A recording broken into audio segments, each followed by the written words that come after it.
Doing the 06010. Focus. Fantasy Focus. Hello and welcome into Fantasy Focus Football. Today's show is presented by Geico. Switch to Geico, see all the ways that you could save. Field, Mike, and Daniel here hanging out. I really appreciate, I just want to say this really quickly, my first time on the show all week. Yeah. I appreciate you guys, doing everything for me. A lot of people have been asking. Obviously, I put my house on the market. I've been trying to find something in the Minneapolis area. It's been tough. It's been hard. Pass your physical, though?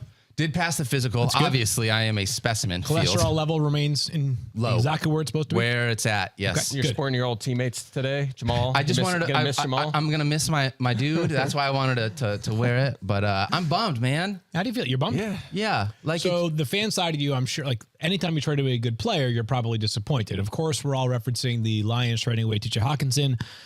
But for a team that obviously needs to get better long term, how do you feel about this from like a process standpoint? It was the right decision. You think so? I think so, yeah. You don't think you re-sign a cornerstone tight end, young player, 25 years old? I don't think so. I don't think so. Not for the money that he's going to have to command. Yeah, I mean, top 5 tight end, to get money. Right. Yeah. Okay. And like I just would say that like a lot of tight ends are now being paid in a similar territory as Travis Kelce and Mark Andrews and George Kittle. Those guys are How many of them are actually worth the money that those guys are making? We have not seen the separation at the top of the market at tight end like we have at other positions, where I feel like it can be a little bit dangerous. And I mean, what's the timeline right now for Detroit? Is a timeline to win sooner rather than later? My guess would, like, they just need as many assets as they can in the draft. I was okay with it personally. He's a great player. I love TJ Hawkinson. As a fan, I will miss him immensely. I do think one of the things that is unfair for him is when he came in, and I realized Kyle Pitts came out after him, but like he wasn't billed as this like pass catching prototype like Kyle Pitts was. He was like a baby Gronk, and not full on Gronk, but like a baby Gronk, where he's a good pass blocker and he's a good receiver. I think paying someone like that doesn't, command 1,000 yards a year and double-digit touchdowns is going to be tough when you're looking at $14 million. But love TJ Hawkinson. Bummed about it. I didn't get to talk about it, so I appreciate you guys giving me that. And for being here while I was gone. Thank you for this part. I love being able to. We got you, man. We got a great crew being able to handle everything. So let's talk about some news. I got one day of football to get in before I hand things back off. So let's start with Jonathan Taylor. Field did not practice yesterday. I saw a tweet from Schefter saying he did not practice with an ankle injury. What are our expectations for him? Don't know as of right now, which is a scary part. So obviously he had dealt with the ankle injury earlier on in the season, missed a couple of games as a result of it. He returned to play last week. He got hurt during the game again. He tweaked it. He did go back into the game. Not quite as effective as we are accustomed Jonathan Taylor be. And now the Colts are not committed to him for Sunday. They are hopeful for Sunday against the Patriots. But obviously, if Jonathan Taylor does not play on Sunday, that we know Deion Jackson is the likely next man up. He did have 1 week where he got ample opportunities. That was week 6 against the Jaguars. If you haven't already, go grab Deion Jackson. Who's the guy behind him now that Nyheim Hines is gone? Probably Zach Moss would get. I know it's a short week for him as he just got acquired this week via the trade deadline. But there are some things that you can teach a running back, see McCaffrey Christian, that you can do in 3 days of practice. McCaffrey did so in 1 hour of practice. So I would think Zach Moss and perhaps Phillip Lindsay gets a little bit of burn as well. Yeah, exactly. They have a couple guys on the practice squad. My guy Jordan Wilkins back with Indianapolis. We'll see if he's called up if Taylor's out. But at this point, I'll kind of be surprised if Taylor goes. So I would say if Deion Jackson's out there in waivers, you got to scoop him up now. And as of, I guess this is last night, he's 89% available. Yeah. I mean, he was the RB1, not a RB1, the RB1 the last time he filled in as a starter here. And Mines is gone. I mean, it should be the Jackson show. He's looked good. The guy's 220 pounds. He had what was it, 10 targets in that game? He had 10 catches in that game. 10 catches. 10, yeah. I think he caught it was 10 catches on target. Yeah, it was 10 for 10. So if he's out there, you got to scoop him up. He's going to be a lineup lock if Taylor's out in this one. And by the way, so I think there is like not a lesson learned here for Jonathan Taylor, but just as we go back, as we go forward and go backwards. So when we get into next off season and we are debating players at the top of the board, I think this year has been helpful in teaching us like things that matter and things that may not matter, right? Because this is the second time in the past 3 years that one of the strongest points in terms of backing the argument of who should be the number one player in fantasy is, well, this guy's never missed a game in his career. That matters until it doesn't. Yep. Right? Christian McCaffrey never missed a game in his career until he missed all but 10 over 2 seasons. Jonathan Taylor never missed a practice in his career, much less a game. It matters until it doesn't. Not only has Jonathan Taylor missed multiple games this year, could miss more, he hasn't been as effective as he was last season. So I just would people use that they push that as one of the strong deciding factors in favor of a player. And the reality is that, especially at running back, to a degree at wide receiver and tight end, and maybe on occasion quarterback, we're talking about a high collision position. Every play the running back gets the ball, he's likely getting tackled unless he runs out of bounds or scores a touchdown. So just keep that in mind in future years in case we're using that to decipher between the very top players in the NFL for fantasy. Yeah, and that's on all levels, because you even think about okay, who's a safe wide receiver one I could take, if I waited a little bit, like a fringe wide receiver one, Keenan Allen. Easy, right? And then you're all right, I'm in the middle rounds, I'm looking for a running back. Oh, I'm not taking Raheem Mostert. That guy's always, you know what I mean? It's like on all levels. Injuries are so hard to predict, so we have to rely on stuff on. There are guys who have just at the point of his career, late in his Alshon Jeffrey was just always hurt. Yeah. Right? And that was baked into it. To a degree, there are running backs. James Conner's missed multiple games, or at least a game in every season of his career. That was part of the reason why I was lower on James Conner than others coming into the season. There are examples of guys that just perpetually have dealt with injuries. There are others who have been unlucky. Right? Like McCaffrey. McCaffrey got unlucky over those past 2 years. So I know that we're on a tangent here. The more important part is specific to week 9.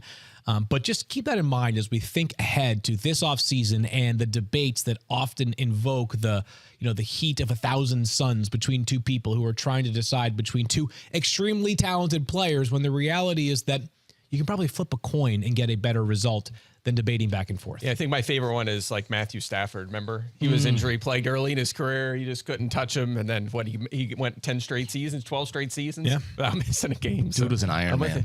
Yeah, you can't. And that's why I'm so conservative on just injuries in our projections. They're blankets. I don't project running backs over 15 games because it's just a blanket across the board. Some guys might be a little lower, just for a variety of reasons. But Michael Thomas is a good one. Another good one. Yeah, exactly. I mean, there's varying levels, but generally we're pretty conservative with that. All right, next question that I have is about Cordarrelle Patterson coming back at practice, which for me I have mixed feelings about, because I've really enjoyed being able to have Tyler Algier fill in for me as just a guy it's a deeper league and I needed a running back, and as soon as Cordarrelle Patterson comes back, I'm assuming Tyler Algier is going to sort of come off a little bit. So, but looking at where we're at on Cordarrelle Patterson field for this week and expectations. Don't know if he's going to play. So that's the first thing. Is just because a guy's back at practice does not necessarily mean that he does play. The first game that Patterson is back, whether it's this week or next week or whatever, my approach will be that he'll probably play 50% of the running back snaps, and Tyler Algier will probably play the other 50% of the running back snaps. Do I think that Patterson is clearly the most explosive and certainly the best pass catcher? Of course. Yes, but I'll slow play it a bit upon his return. I do think, though, that assuming Patterson comes back and reverts to form, I'll have him as my highest ranked running back for the Falcons for the rest of the season. Is Cordarrelle Patterson going to come right in and automatically have more targets and catches than both Drake London and Kyle Pitts in this offense? Well, here's the thing. I mean, the first few games of the season, he had 58 carries and 4 catches. Yeah, he was not a factor in the passing game, which was surprising, and that's probably has a lot to do with the quarterback change. So, and not to mention that Caleb Huntley. I mean, think about what Caleb Huntley's done on the ground. He has 0 targets this season, and Tyler Algier only has a handful. I'm kind of with Field. I don't think you're going to be missing much if Algier's not in your starting lineup.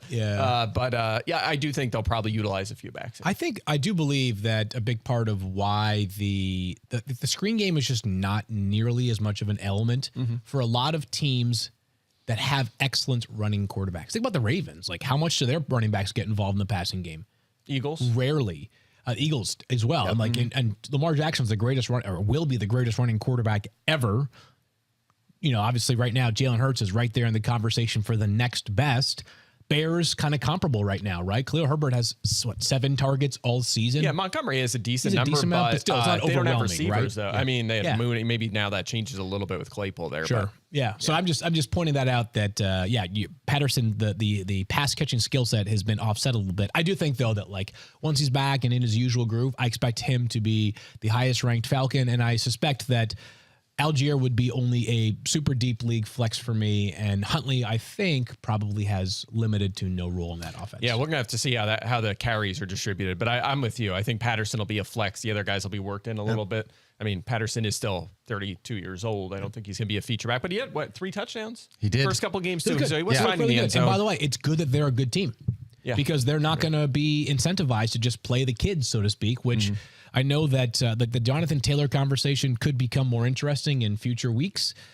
If this ankle gets worse, Mike and I were talking about this before the show. Like, on the one hand, Jonathan Taylor is just a few months away from being extension eligible. You kind of want to prove it. On the other hand, if the Colts keep sinking and they've already fired their offensive coordinator, they've made a quarterback change, and they traded away Nyheim Hines over the past 10 or so days, maybe that impacts how they utilize Jonathan Taylor down the stretch. All right, let's talk about one more player here. Corey Davis with a knee injury, still not practicing, didn't play last week. It looked like Elijah Moore didn't play last week. He, in fact, did. It just looked like Just he a didn't few play. snaps. Yeah, 10 snaps. Does this matter, Mike? I don't know how to break down any of these Jets pass catchers, actually. It matters a little bit just because Zach Wilson tends to trend toward Corey Davis. That's his preferred receiver. Last week with Davis out and Moore not playing much, he trended toward Garrett Wilson. Had a career high 115 yards. Say career high, season high, career high, 115 yards and 7 targets. That was his most since week 3. It's been a while, but playing the Bills. Yeah, I was and gonna they, I don't think Tre'Davious White's going to play in this game, but it's still the Bills. It's Sean McDermott. It's a great defense. So I think Wilson is still in the wide receiver 3 radar. That's kind of where we've been ranking him for the past few weeks, but it's the Bills, so there's definitely bust risk. What about Tyler Conklin in that offense? You know, again, that was his first good game in a long time. And he hasn't had a lot of yardage. The targets have been very inconsistent. So I have him as kind of like a really good tight end too still. But I do feel a little better with how if Corey Davis isn't there, the target's up a little bit. He did have this is 2 big target shares 2 weeks in a row for him. So with Davis went down 2 weeks ago. If you need to stream him, that's fine. And I mean, I have a lot of Mark Andrews, so I'm in this predicament where I'm looking at waivers and I'm deciding, do I chance it or not? Hopefully we'll have some news on him, but I think we'll have clarity on Andrews before Sunday begins. I hope so, but if he's a game time decision or questionable, you have a decision on your hands. If you don't have Isaiah Likely, got him in a couple leagues. Others, I'm like, do I go Noah Fant? But again, we'll address that in the next couple of days. But anyway, you just have to be thinking about guys like that if you do have Andrews for now. All right, let's talk Thursday night football. Our Thursday night football preview is brought to you by Geico. Switch to Geico, see all the ways that you could save. We are talking Eagles at Texans. Mike, the Eagles are 14-point favorites. But hold on, that's not the amazing part. The 14-point favorite, and that makes sense, right? It's a huge line. I think it opened at like team. 9, though. It's trending. It just keeps going up. Where I saw it first was 11.5. So even 11.5 to 14, still a big jump. But it's a 14-point spread with a 45-point over-under. That's crazy. Like it's, in college football, you see these lines on occasion, right? Where it's like Alabama's favored by 21 and the over-under is 77. Yeah. Right? Like 14-point favorites and a 45-point over-under. That is rare to see in the NFL. You know what I realized last night, too? I was sitting there and I put, it was like the 9th inning of the game on. I'm not a big baseball guy, but I'm supporting the Phillies. I put it on and I was like, it's Houston against Philly. Oh my God! The Houston and Philly play tomorrow too in football. Isn't that weird? Literally been talked about that long to make that connection. Everybody's been talking about this for like Lord knows how long. I'm in my own world because the World Series there was that 5-day break between the LCS and the World Series. It was like the primary talking point. So we love you, Mike. I love it. Mike looks up from his spreadsheets after 4 days and then finally sees. I was doing everything. Cam Johnston projections at that point. I wasn't in the zone. Mike still thinks it's September. Mike's like, God, September's my favorite month of the year. It's week 9 already. You realize we're halfway after this week? It's I can't crazy. believe it. Pat It's Huntley's unbelievable. third. All right, let's talk lineup blocks for this game for the Eagles. It is Jalen Hurts, it is Miles Sanders, A.J. Brown, and Dallas Goedert, all 4 for the Eagles. Mike, the only Eagle that's not really on here is Devonta Smith. And he could be. Yeah, the only thing about Devonta Smith is it just feels like he sort of goes the way that A.J. Brown goes sometimes, where like if A.J. has a huge game, kind of feel like he becomes like this, I don't want to say he disappears, but just this, 3rd or 4th option for him. So, but what are your thoughts on Devonta Smith? Yeah, you're exactly right. They've been kind of swinging back and forth, but I think you'd have a hard time benching him. He does have 4 top 25s. Last week he only had the 23 yards, but he had 8 targets in that game. That's his 4th game with 7 or more targets in his past 6 games. So the volume has been kind of up and down, but overall it's been fine. My only question is here, if they are ahead easily, they don't need a lot of pass volume. Does he get enough? Mike. Yeah. Because Houston has not allowed a lot to receivers. I think I mentioned this stat yesterday. they've allowed the 5th highest yards per target to receivers, right? They have not been efficient at all, but they haven't faced a lot of volume, and they've only allowed 2 touchdowns to wide receivers this season. 2. You know why, Mike? Because they can't stop anybody against the run. Exactly. It could be a massive night for Miles Sanders tonight. Sanders, yeah. The Texans are allowing 186 rush yards per game. The next closest defense is 156. It's a 30-yard gap. About 20% worse is the next rush defense, or are the Texans in the next rush defense. You can just run the ball and run the ball and run the ball. And the Eagles can do that. They certainly can. So while I have A.J. Brown, obviously, inside my lineup blocks, I have Devontae Smith as wide receiver 25. Mike mentioned the 7+ targets and forward the past 6 games. So I'm still strongly considering him. And it wouldn't stun me if he had a touchdown tonight. 6 for 75 and a touchdown wouldn't stun me, but I also wouldn't be surprised if it's the 4th quarter, the Eagles are up by 28 points, and Jalen Hurts has 13 passing attempts, and he left the game a quarter and a half ago. Yeah. Right? I mean, this one could get ugly. Hopefully, you hope that if they get in the end zone and they get that, like Jalen Hurts used some of his goal line rushing ability in order to help get them there. At least as a Jalen Hurts manager, that's what I'm hoping for. I mean, I'm not worried about Jalen Hurts. He'll find a way. Like the only way that he's out early is if he's absolutely mashed. Yeah, you got to remember. Yeah, that's exactly what I was going to say. You know, if they're up, they have to score 4 touchdowns to bench these guys. If they did that, Hurts did well. Yeah. Jake Elliott and the defense also, I would assume, would be lineup locks here. I know we don't have him on there. Yeah, why not? Lineup locks for the Texans include Dameon Pierce. And that's basically it for the Texans. I think from the other side, we can look at Brandon Cooks, but I want to be really if he plays. If he plays, is right. Yeah. This is a weird one. And so he's questionable. He's been dealing with, I think it's a hamstring injury is what they're calling it. He obviously was on the trade block, and it seemed like on Twitter yesterday he expressed some frustration about not being traded. It's a very, very weird spot. I can just tell you that as of this morning, there was not clarity about whether Brandon Cooks was going to play tonight for the Houston Texans or not. Nico Collins has already been ruled out of this game. If you want to play a Texans wide receiver tonight and Cooks is inactive, I wish you the very best of luck. This one could get ugly. Again, I am very, very, very concerned for the Houston Texans on this evening, and I believe in what they're doing, by the way. I believe in it. I'm just saying the process in general for this organization. I guess so. It's just, I feel like we've been saying that for a while, and they're just not getting anywhere. It takes more than a year and a half to dig yourself out of a freaking 50-foot pothole that you were in. I mean, completely bereft of talent, completely bereft of draft picks last year. But here's the thing. If they're buying in, why are like Krieger Hill, they had to cut him. He didn't want to be there. He wouldn't play Cooks wants out. He doesn't even want to play now. But they're not buying in. Like, guys just went out of there, you know? Like at least in Chicago, like you've kind of defended what Chicago is doing. Like Robert Quinn, we thought he wanted out, and he's like, no, I don't want out, you know, and he was fine and showed up this year. And they ended up trading him for reasons, but it seemed like people were buying in there. So you hear that people just want out, and it's not, and they're just signing these like holdover. I don't know. I'm not there yet on Houston. I think it needs at least one more offseason to properly evaluate the direction of this franchise. And by the way, they have an opportunity to draft an excellent quarterback next year because they're going to probably have a top 5 pick. I am more optimistic. They have been cap strapped for back-to-back seasons. They did not have draft capital last offseason. Anyways, we're off the course here, but I don't think we are. I think all of this factors into the fact that I don't want to play Brandon Cooks. Like, I think I have him too high at 33. He has not been a top 35 guy in 5 or 6, and all the things that you mentioned, Field. Well, the passing offense has been bad too, right? Right. Like, that's all. These are all factors into it. Yeah, let's play that game. Who are the receivers tonight? Who do you think it would be? I mean, I'm assuming it's going to be. It's got to be Nico, right? Nico Collins. He's out. You're right. So it's Philip Dorsett on one side. It's Chris Moore in the slot, and it's whichever T. Johnson they have currently. Tyler's been waived. Tyler Johnson. Tyler Johnson's gone. Tyron Johnson. That's it. That's their 3. By the way, they're going to start 9 rookies tonight for Houston. So, it could be tough. And I just would say that of the surprises this season, there have been many, and this is not at the top of the list, but I've been surprised by how ineffective Davis Mills has looked this year because there was some problem. I thought he objectively was I thought he was right in the conversation last year based off performance only, the second most successful quarterback last year from that 2021 draft class. Mac Jones 1, Trevor Lawrence and Davis Mills sort of 2. How things have changed, right? I mean, that entire draft class has been flipped upside down. None of them right now feel like absolute, no doubt about it, complete no-brainers, going to be 15-year franchise starting quarterbacks, although it is still very, very early. By the way, if Cooks plays, you know, we have him ranked as if he's playing right now, right around 30th. It's still a tough call because they are facing the Eagles. This could be a mess even if he's active. He's missed a lot of practice this week. Darius Slay, I don't know for sure he'll shadow. I am projecting that he will. He shadowed a couple times this year, hasn't as of late. But even if he doesn't, just a brutal matchup. Eagles have allowed the lowest yards per target, the lowest catch rate, the fewest fantasy points over expected, the fourth fewest fantasy points to the perimeter, which is where Cooks primarily aligns. And he hasn't seen more than 6 targets since week 4. So his volume's going the wrong way anyway. So even if he's active, I would still be trying to find alternatives. It might be tough. I mean, 6 teams are on a bye. It might be tough to find an alternative, but if you can, I would go that way. I'm with you on that. All right. I'm going to take the Eagles in this one. You guys even want to pick it?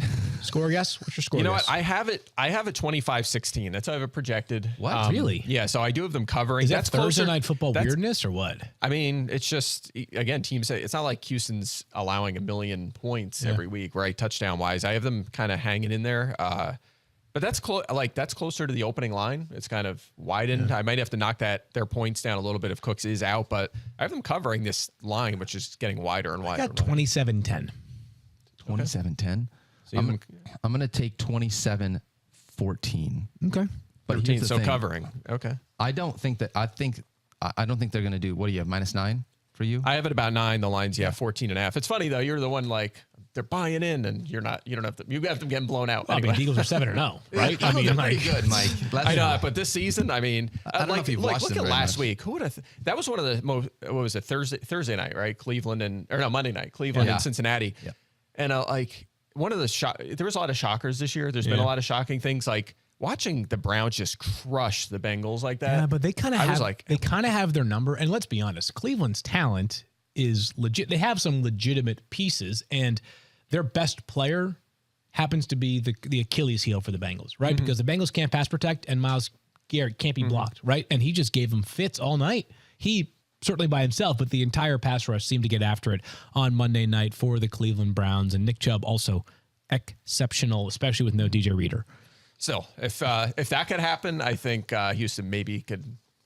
You think they're buying in? Maybe they show up. Maybe they show up, give them a little run, and just hang in there. is my So. prediction. Again, I believe them long term. I just think it's a talent gap for tonight. All right, we're going to talk wide receiver, cornerback now. Mike, one of the best things that you do here every single week. What other best things do I do?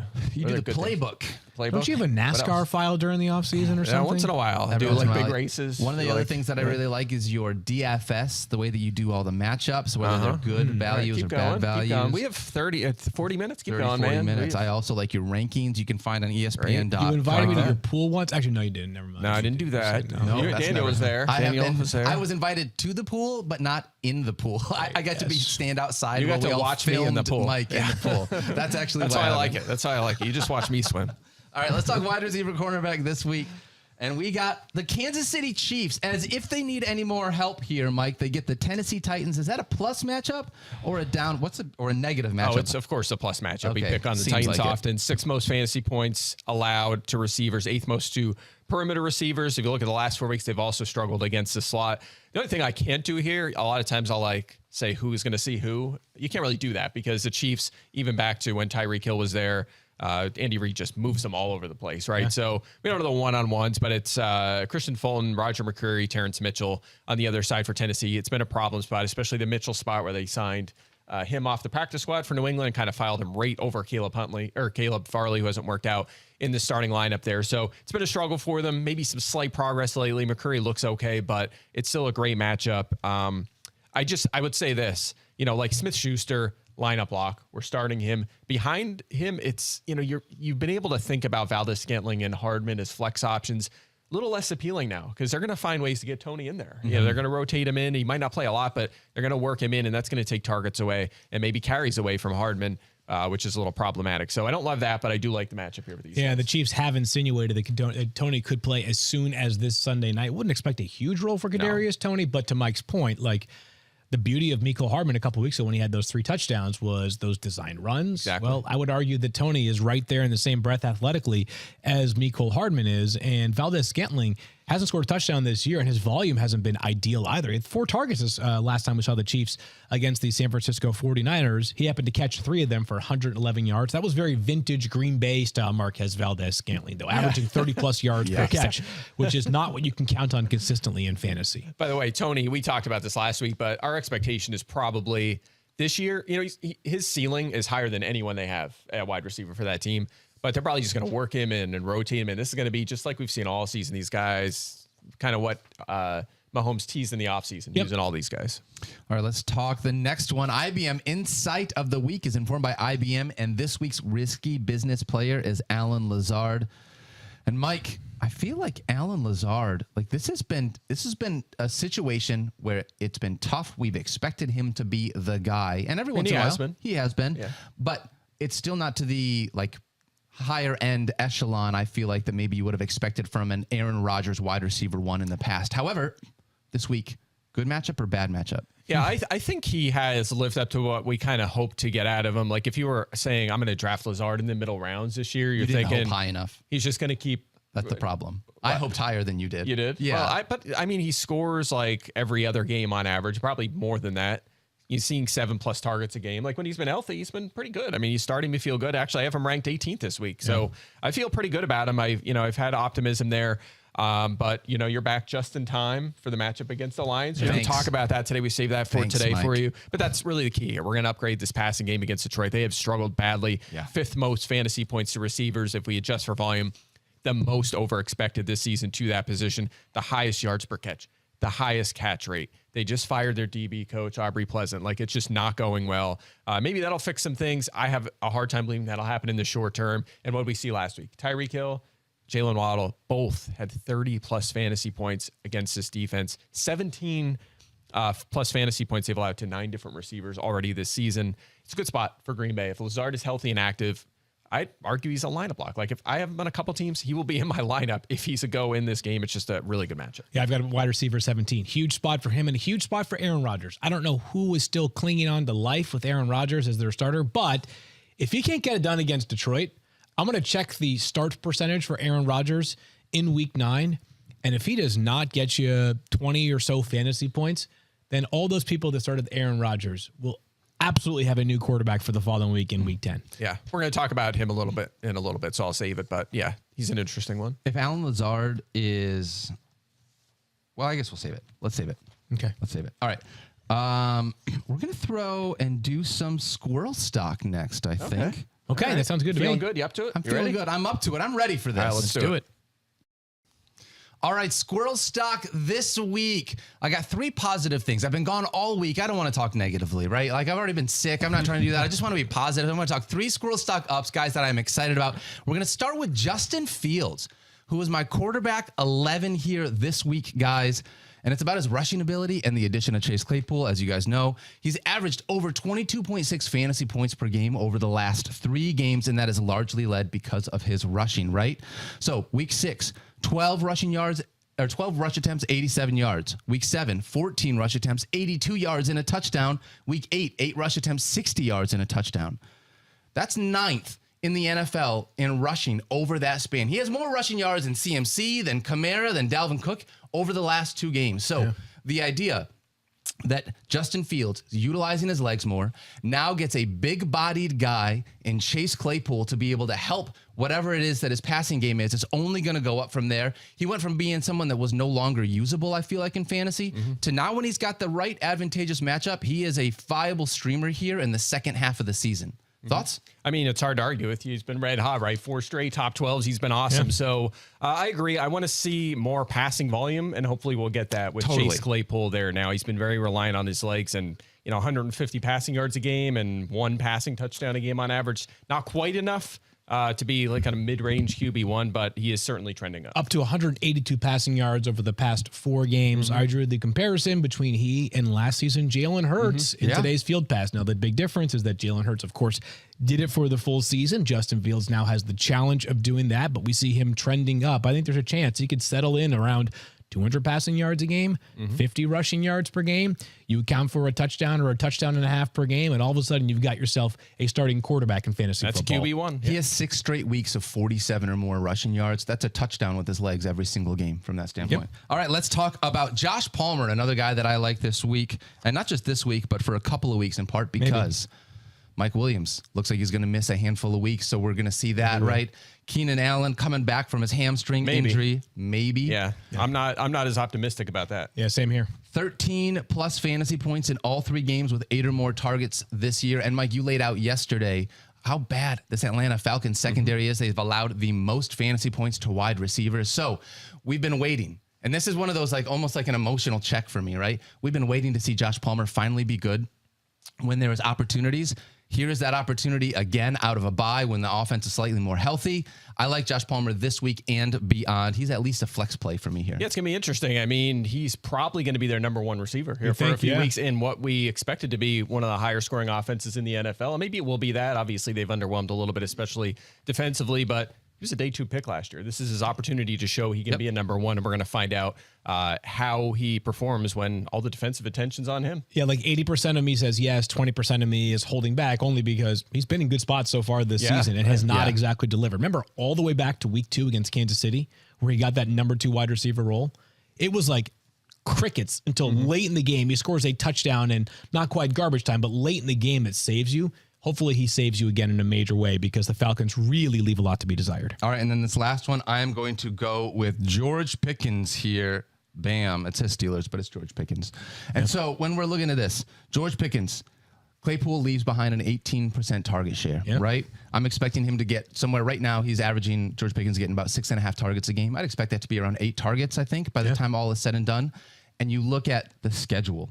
Week 13 at Atlanta, week 14 Baltimore, week 15 Carolina, week 16. I'm not so worried about that stuff, but just talent, talent and opportunity is good. So I hear what you're saying. I'm just looking at when you get into the meat of the end of the regular season in the fantasy playoffs, 3 of the 5 teams that he goes against right now are bottom 5 against wide receivers, and 4 of them are bottom 10. So I think he's got the Steelers we talked about, they had a really tough matchup earlier on. I think we're through a lot of that part of the season. George Pickens, I really like this week. So, all right, that's going to do it for Squirrel Stock Up Field. We're going to pay some bills. Geico asked, how would you love a chance to save some money on insurance? Of course you would. And when it comes to great rates on insurance, Geico can help, like with insurance for your car, truck, motorcycle, boat, an RV, even help with homeowners or renters coverage. Plus, add an easy-to-use mobile app, available 24-hour roadside assistance, and more. And Geico is an easy choice. Switch to Geico today and see all the ways you could save. It's easy. Simply go to geico.com or contact your local agent today. Make Little Caesars the official pizza sponsor of the NFL part of your game day. Order online during their Pizza pregame 1 hour before NFL games and get ready for some football and fun. Choose your favorite Little Caesars pizza or pick the toppings you crave. Either way, you win. And speaking of winning, everyone scores with convenient delivery or their in-store pizza portal pickup. So grab some friends and enjoy a few slices during the tastiest hour before kickoff. Pizza. All right. We are going to talk to Schefter in just a minute. He is getting set up right now. He's telling me he's got the reel in his ear, not the show. So maybe we can work through that one there. In the meantime, until we do, I think Kyle has a couple of social questions. Kyle, you want to start things off? Maybe. Okay. Kyle is going to get there.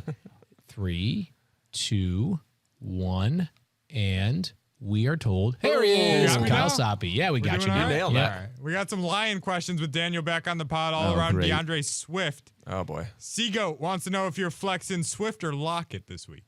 It's Tyler Lockett. I'm not playing DeAndre Swift if I can help it, probably. Yeah, if that's the key phrase, if you can help it, right? Yeah. There's some situations, again, with 6 teams on a bye, he might be your best option. Take that flyer. I mean, he did score last week. He only had a few carries, but it's awesome target. So limited. Yeah. So limited. I know, but they still play. I mean, he almost matched Jamal Williams in snaps, and I get it. I'm with you. If you can find a way to, If I can find another if you have option. a fringe wide receiver 1, Yeah, I hope that decision is made for you, right? Because we either get information that DeAndre Swift is not going to play or be extremely limited. And the fact that he went from a full participant in practice last week to not practicing at all today, a little bit daunting for After that Lions 4 backfield. weeks of being off. This is part of there's a lot to be nervous about for me with DeAndre Swift. yeah, he's going to be another unfortunately. one in the offseason when we're going to have a Very good talk with interesting Stefania on the valuation. show Yep. and say, how do we approach this guy? Because he's missed a lot of time. It's been really his whole tough. career. All right, Kyle, what else you got? We've got a trade offer on the table here. We were talking Jonathan Taylor a lot in chat today. Dylan, would you give away Damian Pierce for JT? No. So this is an interesting. So Dylan, good. I agree with Mike. Let me just let's have some fun. Let's do sort of like a modified running back name game here, Mike, and just go You through. invented that, right? You Yeah. invented it. Let's have some fun with it. All right. That's Just quickly as we're waiting for Schefter, I'm just gonna start rattling off players, running backs Ooh, all that are right. definitely like. If I offered you Jonathan Taylor for that player, you would say no. I'll start with the easy ones. Austin Eckler, no. No. Saquon Barkley? No. Derrick Henry? No. Christian McCaffrey? No. Nope. Alvin Kamara? Nope. Nick Chubb? I would want Chubb. You would want Chubb? Yeah, Chubb. Agreed. Dalvin Cook or Jonathan Taylor? Oh my goodness. Okay, so this is the territory. I'll go. We're in that box now Okay, where you so think we're in about that it, what a box. healthy Taylor looks like. I'd probably lean toward Cook because there's serious doubts about Taylor's health right Fair. now. Okay, all this is season. good. So Damian Pierce, yes or no? I'm going Pierce. Okay, you just said that. Kenneth Walker III or Jonathan Taylor? Oh man. That's where it gets tough. Yeah. I'm going to lean Taylor. Okay. I want to see more passing down work from Walker. That still bothers me a little Leonard bit. Fournette. Taylor. Okay. So that's kind of the Mendoza line there. Did you say Ramondre Stevenson? Have not said him yet. What do you think? I think I would lean Taylor just because we saw split snaps last week in New England with Yeah. Harris bouncing back, and if he little starts bit stealing more, some yeah. touchdowns, Last one for me. Ramondre's still a lead there, but Did you say Aaron Jones? Nope. ooh, That's now the last one. And That's they're the one. very different. I'm going to lean Jones because he has taken control over AJ Dillon. He's So- taken pretty good control there. Just to give people perspective, Dylan included, that like Jonathan Taylor has fallen from might be the best player in fantasy football to a back end RB1. That's what he is now. He's a back exactly. end And if he RB1. was fully healthy, especially with the potential targets coming to him with no knee minds, it might be a different story, but who knows? Like, You gotta again, see it first, We talked right? about it before. What if they're like, all right, we're just going to shut him down for a few weeks? Like, Yeah. that's like, I can't deal. He's your first round pick. You need him on the field. So yeah, there's definitely concerns there. That's frustrating. That's so frustrating. All right, Kyle, what else you got for us? Slim wants you to help him walk through a quarterback situation. Geno Smith, Justin Fields this week. Who you got? Well, it's a good one right there. So I'm assuming Mike's going to go with Geno. Yeah, I'm going Geno. I'm a little higher. Gino gets on- the Cardinals and the Bears get the Dolphins? Yep. Is that right? Yeah. Yeah. That's a good one. So you know something? That is like that. So I have them very close in my rankings, about 2 spots apart. Geno Smith, a little bit higher though. So I'm going to go with Geno. That's a good one though, Slim. That's a really, really good one. By the way, like Fields projects a little lower. I feel like, I do the projections and then I make some tweaks and stuff. And then sometimes you see a guy and you're like, that makes me a little uncomfortable. Like Fields has been a little low.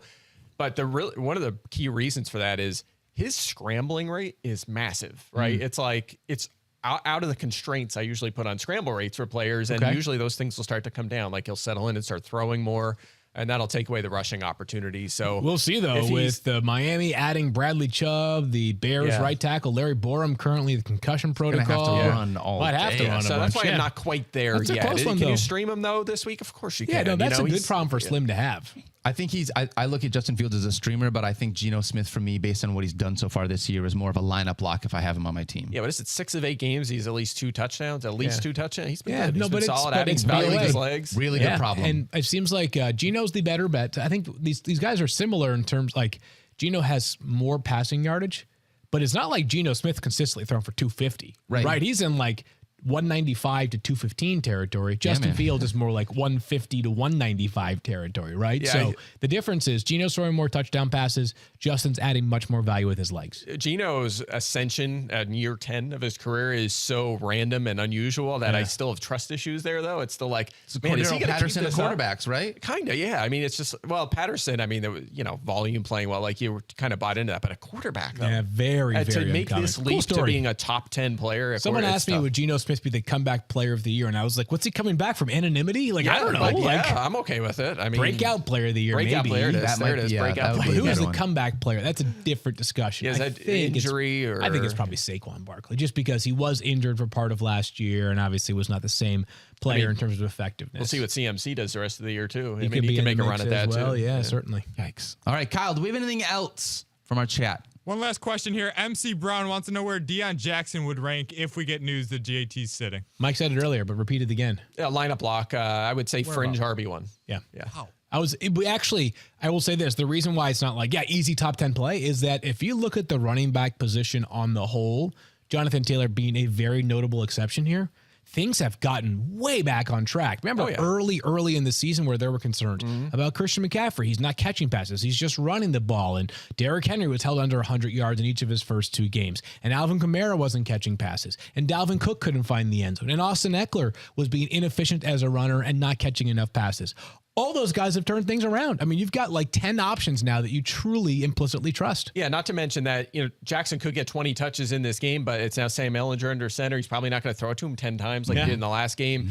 But again, that 20 touches gets you into the RB1 conversation. But think about this, like, he'll be right around Miles Sanders, who we have like 12, 13 in our rankings. And he is this ridiculous matchup tonight against the Texans, which we love. So that, and it's not like we're going to just put Jackson 7 spots ahead of him at RB5, right? That's kind of in the ballpark of where he should be. So he should be the feature back, though. He's going to be a lineup lock, but yeah, we're not going like top 5. I want to ask a real quick question, and this is sort of just going back real quick, but we were talking about Justin Fields, Geno Smith. As a part of Justin Fields, I wasn't here to be able to talk about the trade deadline. So I'm just curious from a wide receiver standpoint, how do you break down Chase Claypool in this Bears offense, Mike, with Justin Fields? Well, we kind of disagreed on this one yesterday. Yeah, I'm on the hater side. I just look. My case is, and I'm just going to regurgitate things from yesterday quickly. But Darnell Mooney, Cole Kmet, they were the top 2 targets in that offense and are not good fantasy starters. So how do you add a third guy to that mix and he's suddenly a reliable fantasy starter? You know something? I'm pessimistic. Enough about Mike Clay's thoughts. Let's get Adam Schefter's thoughts instead, as we have finally worked through the technology issues. That is 2022 in a nutshell right there. Working through technology, issues. That should be stop it, Mike. I'm bad at speaking. That should be my new team of my fantasy football team in the War Room League. Shefty, good morning. How are you, my friend? Field, nice to join you. Did you? I know. Sorry, it's been a while here, Shefty. Did you sleep? Because you and I said you should sleep for about 15 hours after the trade deadline. You said you might sleep for about 5. A little bit, and then the Commanders went up for sale, and then Bradley Chubb signed his contract, and so it's always something in the National Football League. It is. It never stops. It just never ends. In all honesty, after the trade deadline day, I will say this. I mean, I just felt drained the next day, and you just want to just decompress and just catch your breath, and all of a sudden, here comes the announcement from the Commanders that they put the franchise for sale, and here we go again. So it's the nature of the job. I'm not going to lie. I followed my daughter's lead and took a nap on Wednesday, Shefty, because it was just time. Let's get into the trade deadline and your interpretations of how some of these players fit and what the role might be. And we were just talking about Chase Claypool. Daniel was asking Mike.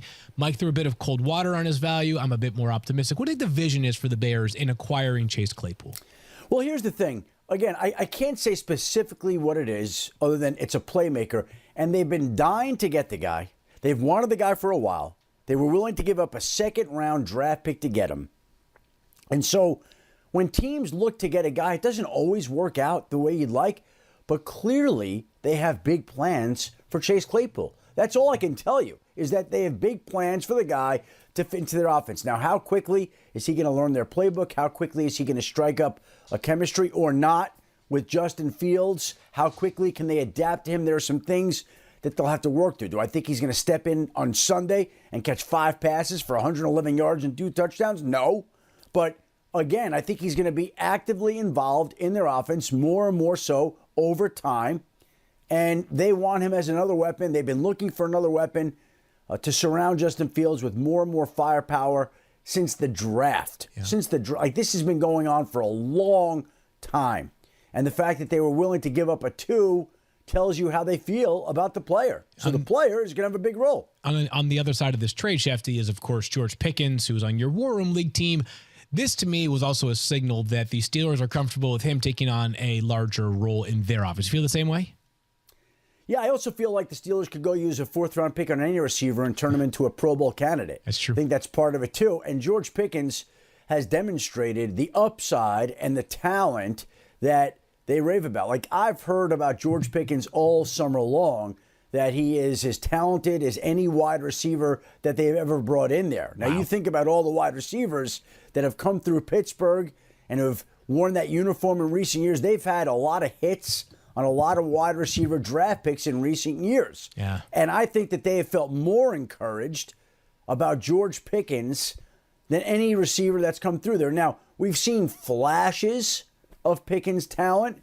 He's been pretty good fantasy-wise so far.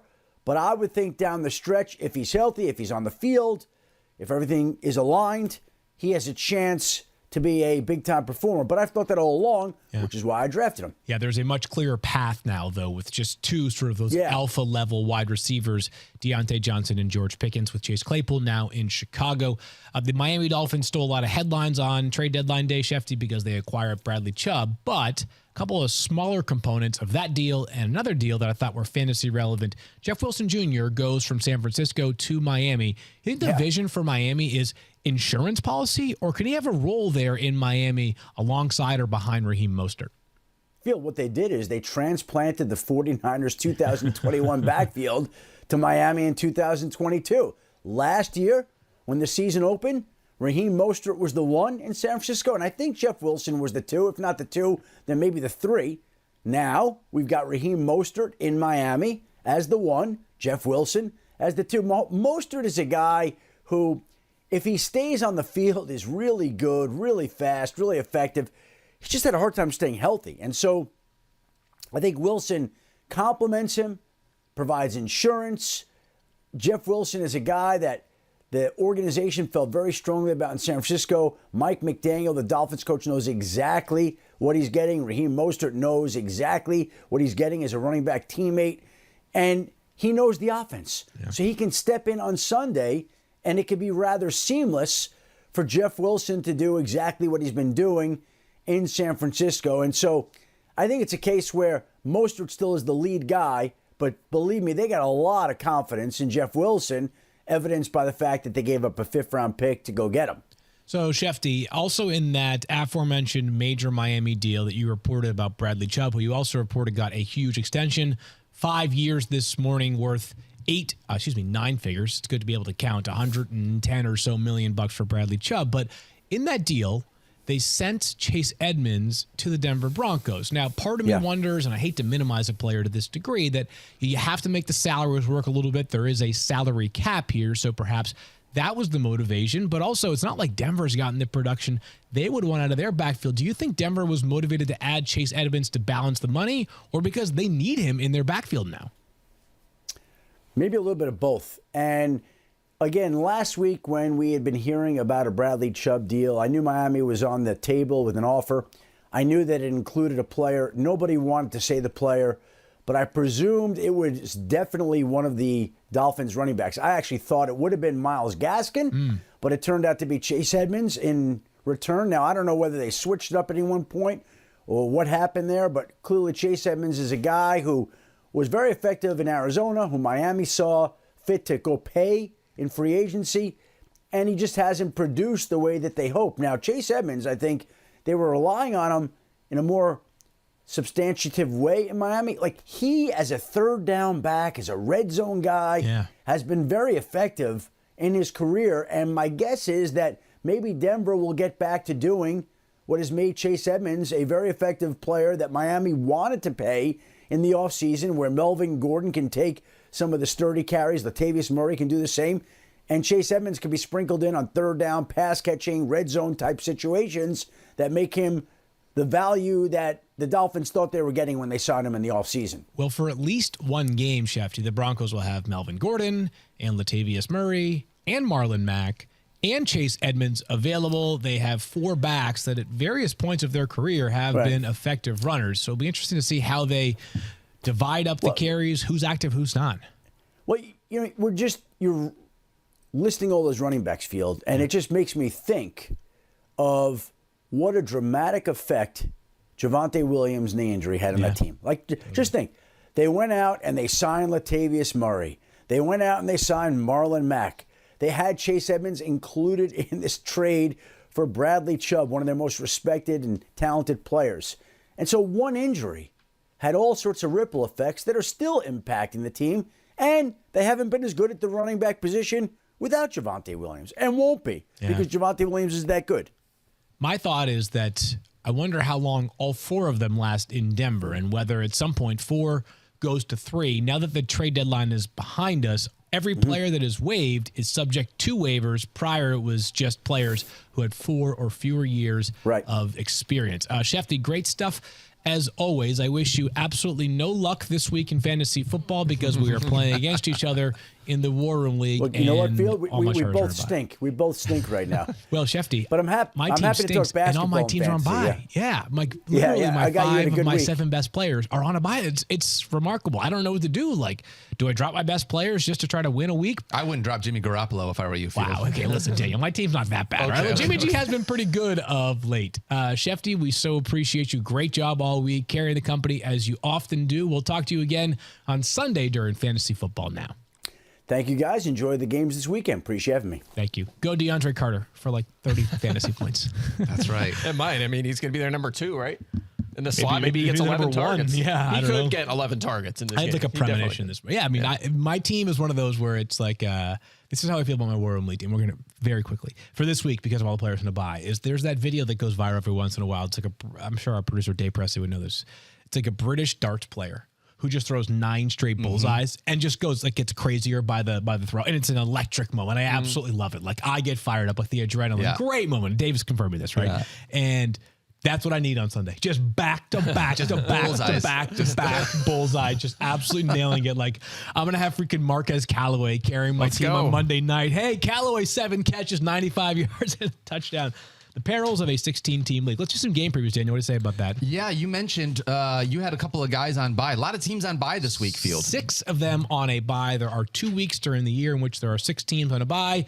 This is one of them. Cleveland, Dallas, Denver, the Giants, the Steelers, and the San Francisco 49ers all on bye this week. So a huge grouping of players that you've got to look at. Let's look at games this week, though. Seahawks at Cardinals. This game is something I'm really excited about this one. Geno Smith, Kenneth Walker, Tyler Lockett, DK Metcalf. All of your Seahawks look to be lineup locks Yeah, here. pretty But much. Yeah. I do want to ask questions though, because we've seen these Cardinals secondary shown up on wide receiver cornerback matchups in the past. Mike, did they show up here against these Seahawks wide receivers too? Well, I'll tell you what, Lockett and Metcalf didn't show up when they played it earlier this season. So that makes this one a little interesting. And Same with Geno for that matter. What's that? Same with Geno for that matter. It was a 19-9 game. Yeah, it's there's a couple of things to consider, both pluses and minuses.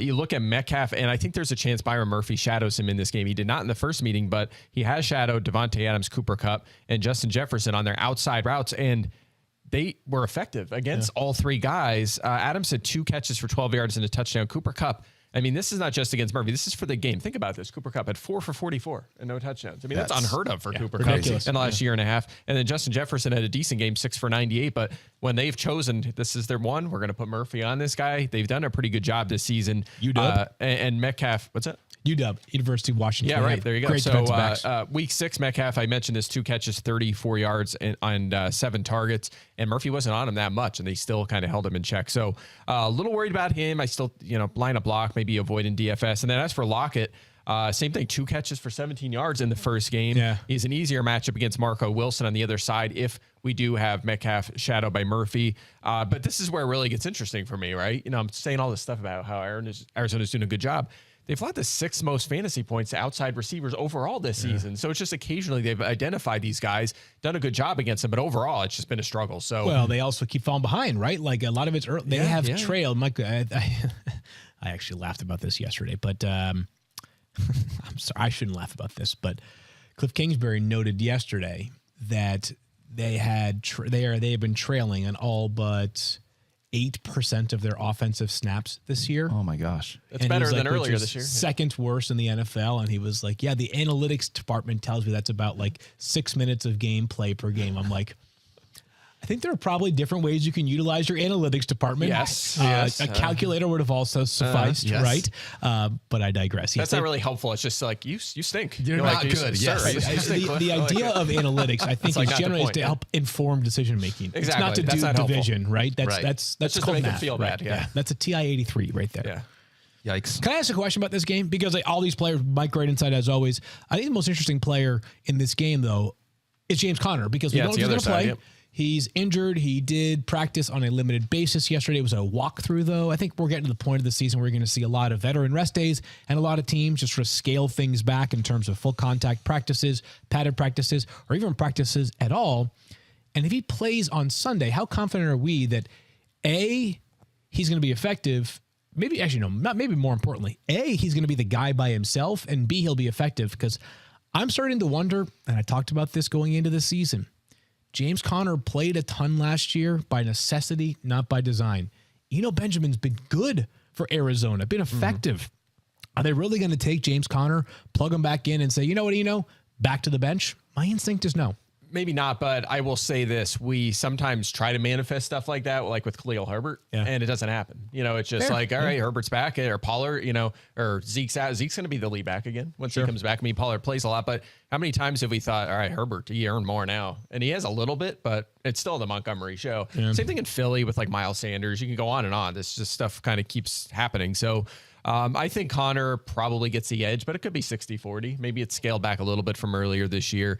I think Conner's the guy I would pick between the two if I was starting them. Me too. Yeah. I don't feel great about it. But the elite usage, because there are people that were super optimistic on James Conner coming into the season, expecting 15 to 18 carries and 5 to 8 targets per game.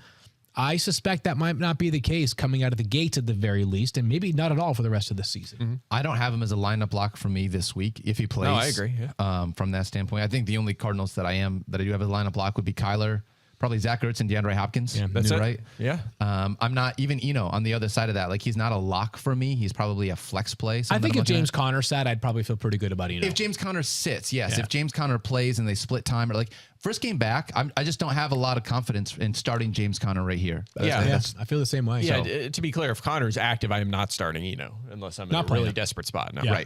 Right. All right. As far as Rondale Moore, Mike Clay. We watched Rondale Moore have a heck of a game actually last week. Yeah. Got in the end zone. So weird. Is that going to happen again? Because DeAndre Hopkins is doing DeAndre Hopkins things on the other side. Is Rondale Moore able to take advantage of that? I think so. So what happened was in week 7, Hopkins came back. Robbie Anderson just got acquired. It was kind of a bizarre situation. There was no Hollywood Brown, and Rondale Moore played on the perimeter like the whole game, and it didn't work out. He had one long catch early, and that was it. They kind of fixed that last week. He still got some outside run, but he was back in the slot. DeAndre Hopkins played like 80% on the left side, which we're used to. They didn't move him around quite as much, and that worked fine. Moore was back on track. 9 touches, 104 yards, and a touchdown. He's going to be a big part of this offense, at least until Hollywood Brown is back. 6 or more touches and a top 35 fantasy finish in 3 of his 5 games this season. Seattle, again, they have some gem finds in the secondary. We thought we were going to be able to pick on them all year, but their rookies have worked out pretty nicely. They've done a nice job there. They've had the 3rd fewest fantasy points to receivers. So a lot of that's been on the perimeter, though. Yep. I'm not too worried about Rondale. They're going to get the ball in his hands. I think he's a fine, say a fringe wide receiver 3. Yeah. All right. Anything else you want to add on this game, Field, before we move on? No. Good. Let's talk Packers and Lions then, because normally when we talk about the Lions, the lineup lock list is very long against them. This week, it's Aaron Jones and Alan Lazard and maybe Aaron Rodgers. Maybe Aaron Rodgers. He has lost the right to be called a lineup lock. Lineup lock, correct. He can be discussed as a streamer, but that's where he is now. All right. So, I mean, obviously you love Aaron Jones with all of the volume that he has been getting at the running back position, all the pass catching volume that he's been getting. Alan Lazard, obviously, like you've been saying, Mike, basically a touchdown every other game. He is the number 1 there. Let's talk about Aaron Rodgers as a streaming option against these Detroit Lions, because we've watched them give up a ton of points, but we've also watched Aaron Rodgers really struggle against everyone this year. Yeah, but it's weird because he has no finishes better than 12th, right? So the ceiling's just non-existent this year. However, he has exactly 2 touchdown passes and at least 15 fantasy points in 6 of his past 7 games, right? So it's not like he's crushing you, right, with horrible 3-point games. He's thrown a couple touchdowns. He's getting a decent number of yardage, at least enough to keep you afloat. So you just wonder if they can build a chemistry to just bump it up a touchdown, like just start scoring a little bit more. So I think based on what he's given you as a floor and against this Lions team that's allowed the 2nd most fantasy points to quarterbacks, the highest completion rate, the highest yards per pass attempt, I think he is a fine streamer. Maybe he gets 3 touchdowns in this game and throws for 280 or something. So that's enough for me. I think if you have him this week, again, especially with 6 teams on a bye, you can stream him. Yeah, the only thing that I hope is that this isn't the Broncos of the NFC, in the sense that, like, even when the spots look pretty good, they just haven't delivered. And I recently spoke about how, like, it's not joyful to discuss the Broncos fantasy outlook. They've got a lot of really talented players on offense, and certainly they've had some injuries, and that has contributed to it, right? But it's not like the Packers don't have some pieces we like on that offense, right? I mean, A.J. Dillon and Aaron Jones are one of the better backfield duos in the NFL, and Alan Lazard has been a solid player, and we think there's some promise there with Romeo Dobbs, and if Christian Watson could stay on the field, he'd be a useful part of this offense as well. And he's Aaron freaking Rodgers, and yet they can't get anything going. So I've got Rodgers as quarterback 9, identical to where Mike is on the board here, but I do understand if you're fearful of starting Aaron Rodgers. It's a great spot, though, just like it was for Tua last week. The Lions, who I get it, it's redundant at this point, but they are a sieve defensively. They just cannot stop a nosebleed. And they might be able to win this with the ground game, right? Aaron Jones. I mean, this is a spot where A.J. Dillon comes through and has a bounce back game, but this is a good spot for them to be like, let's get this passing game on track, you know, and just throw Maybe it a get lot. the passing game to Aaron Jones on track too. That way They can definitely do that. War Room League team. Yeah, Hey, but I think there. I think more importantly though, they got to get the receivers going. If they got to try to get the passing game going, or they're in trouble. All right, so we've got Alan Lazard. What about Romeo Dobbs? Does Dobbs come in as he's not a must start? Is he a flex play here with this matchup? Yeah, I think he's flex play. If Lazard's out, you're starting him. If he's not, he's closer, but he's gotten respectable volume, and he didn't get kind of phased out last week like we were worried about after Aaron Rodgers' comments. In fact, he made a great touchdown catch. Sure. So I think he's still going to be plenty involved here. Let's discuss two scenarios here as far as value goes for the running backs in the Lions backfield. If both play, DeAndre Swift and Jamal Williams, we all agree that, and we talked about this earlier, playing DeAndre Swift, he's so talented and obviously so good in the passing game as well. What kind of value does Jamal Williams have, though, if DeAndre is active? He has 4 2-touchdown games. Absurd. Absurd. He's still a flex play. Swift actually held the snap edge last week by 29-22.